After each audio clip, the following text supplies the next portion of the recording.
Few people were as excited about Donald Trump's campaign during the campaign than Sarah Palin. She was a die-hard Trump supporter, did a couple speeches with him, some rallies. They were just the best of buds. At one point, he promised her a spot in his cabinet. Man, those two, it was a romance waiting to happen until Donald Trump won the election.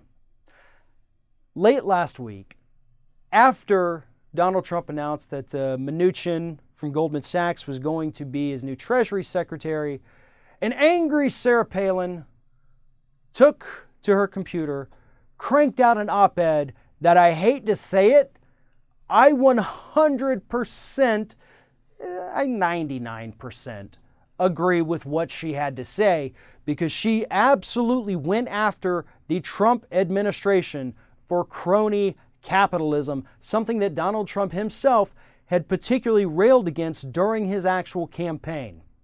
Palin ripped Trump for picking these Wall Street bankers, these DC insiders, and everybody from this swamp that he was allegedly supposed to drain. Instead, he's pumping that swamp directly into the White House in a way that we have never seen before. Now, here's the 1% where I don't agree with Sarah Palin. You know, she says, I thought the Democrats did that. Well, the Democrats do it. Don't get me wrong, the Democrats do it. But crony capitalism is a Republican staple. If you don't believe me, look at the George W. Bush administration. We had big pharma insiders running the FDA. We had oil executives running the Department of Interior. Everybody within that administration had some kind of ties to big business. So that is what Republicans do.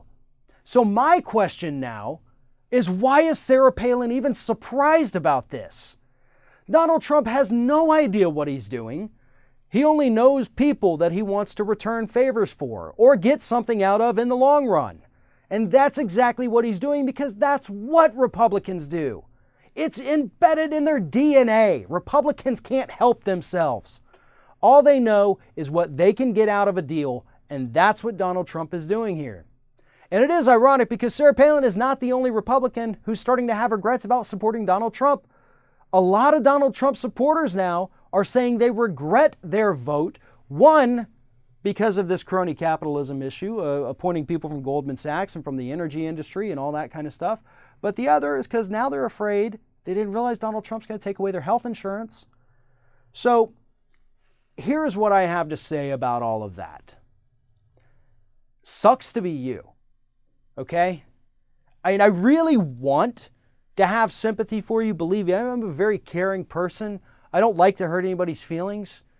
But you did this to yourselves, and you did this to the rest of us. I do not have sympathy for you. You screwed up. If you lose your health insurance, that's on you. If you lose your house because you voted for a guy that put in a serial repossessor in charge of the Treasury, that's on you. We could have predicted this would happen. In fact, we did predict this would happen. You should have been paying attention, folks. I have no sympathy for people who vote Republican and then get all of their entire life basically stripped away because of Republicans. Educate yourself. Stop voting on these knee-jerk reaction issues like abortion or same-sex marriage.